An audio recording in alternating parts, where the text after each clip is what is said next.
Hey everybody, welcome to the channel. Hope you had a great holiday. So today we're going to answer another frequently asked question. Drag radials versus slicks. Which is better? Well, this is a very broad topic. And I guess the easiest way to put it is, the answer depends on your car and your setup. Now there's other factors involved. Drag radial is typically a street tire that is also very soft, hooks up very well, and can be used for drag racing.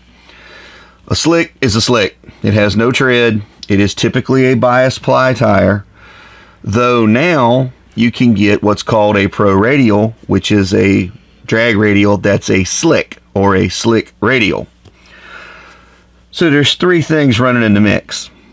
But really what it comes down to is how you have your car set up and the intended purpose of the car.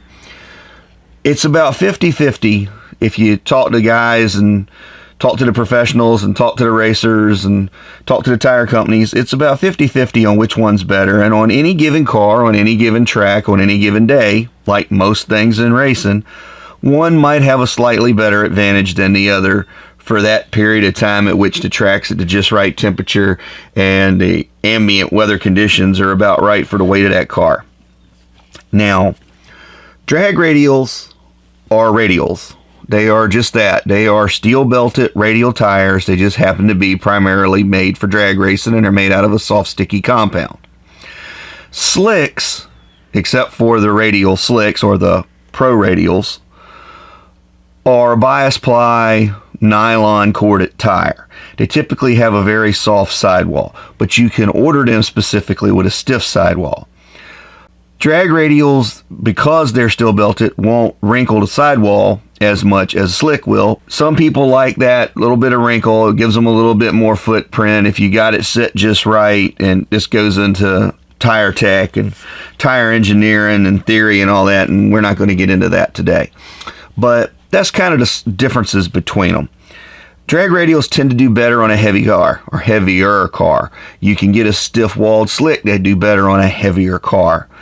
Why is that important? Drag radials are typically on your mean street cars, your drag radial class cars, X275, things like that, where it really is a full-body street car making a lot of horsepower.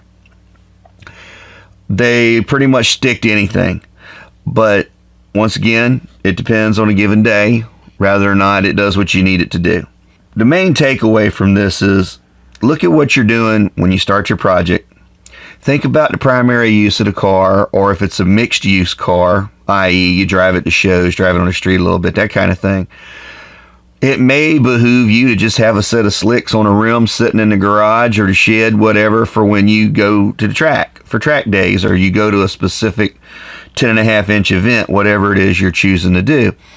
But just have it in mind the weight of the car and how you're going to use the car, and that'll help guide you in which tire to use and how to set the car up for that tire. If you're doing it yourself, you'll learn as you go.